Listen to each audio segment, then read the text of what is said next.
soms een slechte grap. En als het moeilijk hast, is het echt net slim, dat is koelemast.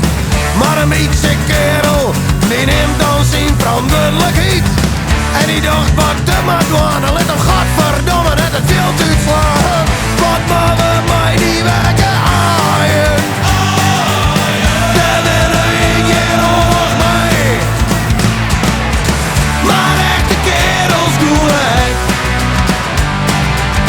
Maar een beetje kerel jankt toch net. Pik een trendje uit het eet, maar Harold niet de kop omheen. Echte kerels doen het, maar ze janken net.